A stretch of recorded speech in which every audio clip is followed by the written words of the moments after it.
प्यारे दर्शकों, please video को 500 लाइक और कमेंट जरूर करें। देखते हैं इस बार हमें कितने लाइक्स मिलते हैं। प्लीज सब्सक्राइब करें। Thank you so much. Chapter 2153, big move super battleship. लिंग ने ठंडे लहजे में भले ही बात की, लेकिन उसकी काली रत्न जैसी आंखों में एक अलग ही चमक थी। वो सच में सिर्फ एक शेल थी, लेकिन झंग यी भूल गया कि स्पिरिचुअल एसेंस न होने और सिर्फ बॉडी और यादें बचने का ये मतलब नहीं कि सामने वाली अब जिंदा नहीं। डूम्सडे से पहले भी इंसानों के अलावा बाकी जीवों की सोल नहीं होती थी, लेकिन सोचने समझने की ताकत तो थी। इसलिए सामने खड़ी लिंग वही पुरानी लिंग तो नहीं थी, लेकिन फिर भी वो लिंग ही थी। अब जब लिंग मेरे साथ है, मुझे काफी भरोसा महसूस हो रहा है। अब मैं उन्हें थोड़ा और परेशान करूंगा और देखूंगा कि उस अनइनहैबिटेड आइलैंड पर क्या निकलता है। झंगी का मूड बहुत अच्छा था, लेकिन असली सरप्राइज अभी बाकी था। लू कैरन ने उसकी बाह पकड़कर कहा, ब्रदर, सिर्फ लिंग पर ध्यान मत दो। एक और चीज है जो तुम्हें और भी ज्यादा चौंका देगी। झंगी ने आंखें झपकाई। ओ, कौन सा सरप्राइज? लू कैरन ने रहस्यमयी मुस्कान दी। बस मेरे साथ आओ, पता चल जाएगा। वो झंगी को फोर्ट्रेस से बाहर ले गई और उस बड़े फैक्ट्री हॉल में लाई। तभी झंगी को याद आया वो पुराना सुपर बैटलशिप जो उसे कैंग युअन क्लैन से मिला था। लाइट्स जलते ही एक चमचमाता नया वॉरशिप सामने खड़ा था। उसका सरफेस पूरी तरह साफ कर दिया गया था और पुराना टूटा फूटा रूप अब बिल्कुल गायब था। उसका विशाल आकार किसी नोज आर्क से कम नहीं था, मानो पूरे संसार के जीव उसमें समा सकते हों। कोई साफ तोप नजर नहीं आ रही थी। शायद वेपन्स अब पुराने आर्टिलरी शेल्स पर आधारित नहीं थे।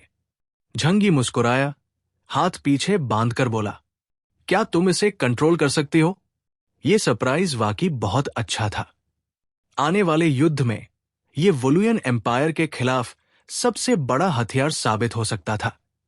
अगर इसमें मैकेनिकल लाइफ फॉर्म्स तैनात कर दिए जाएं, तो दुश्मन का बड़ा नुकसान होगा। लू कैरन ने होठों पर रहस्यमयी कर्व लाते हुए कहा, ऑफ कोर्स, लेकिन भाई, ये तो मेरा असली सरप्राइज भी नहीं है।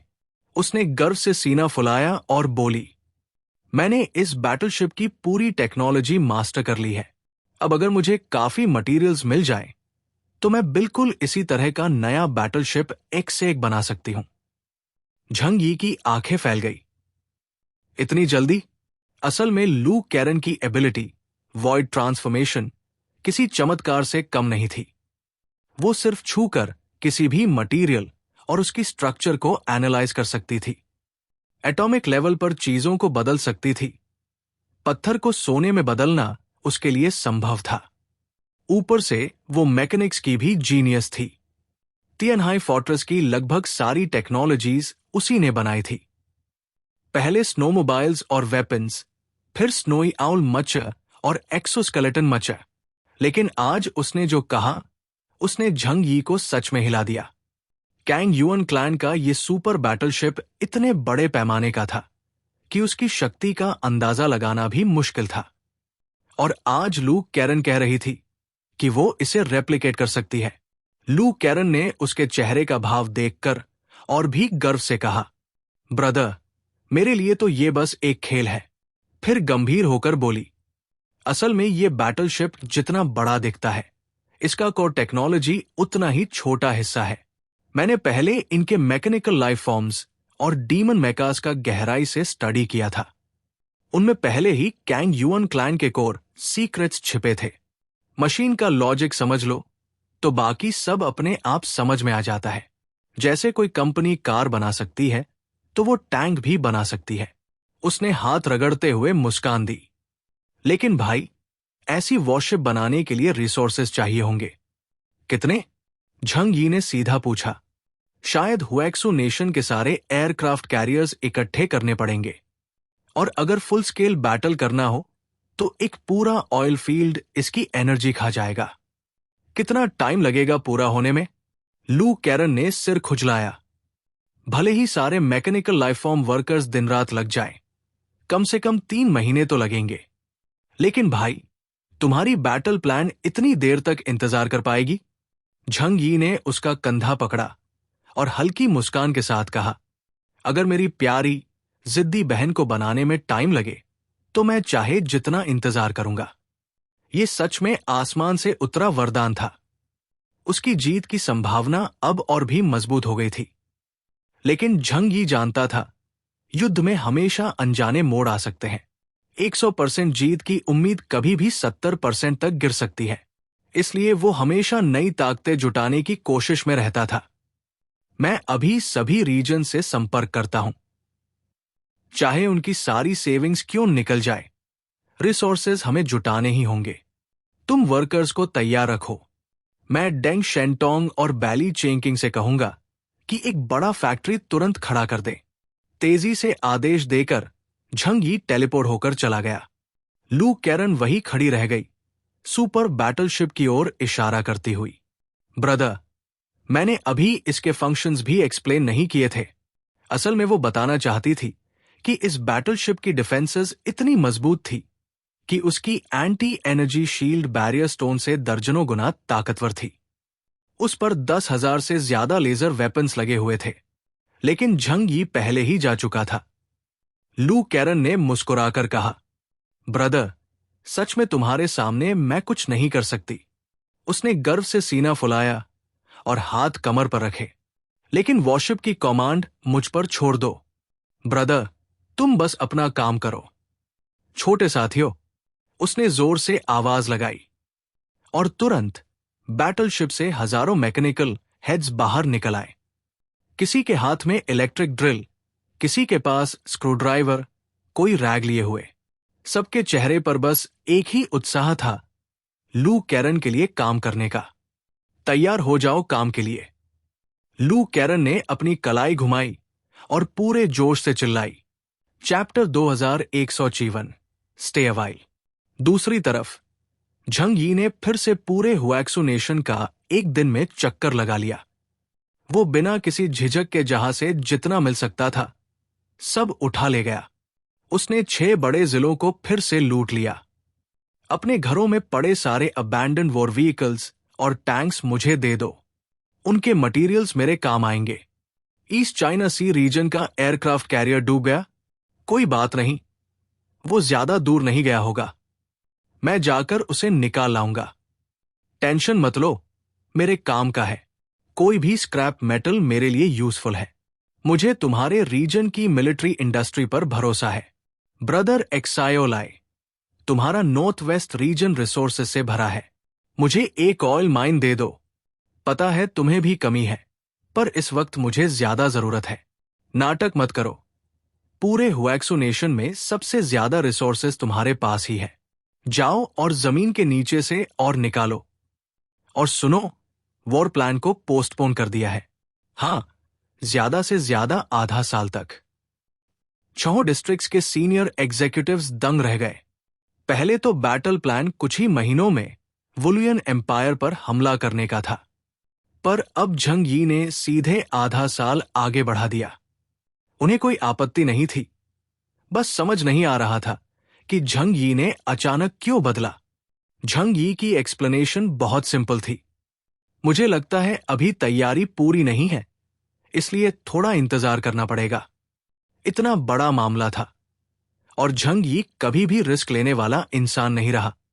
जब तक पूरी तैयारी न हो, वो एक्शन नहीं लेता। अब 6 डिस्ट्रिक्ट्स ये मान चुके थे कि इस युद्ध का असली लीडर वही है, तो उसने कहा तो जरूर कोई कारण होगा। सबने उसकी बात मान ली।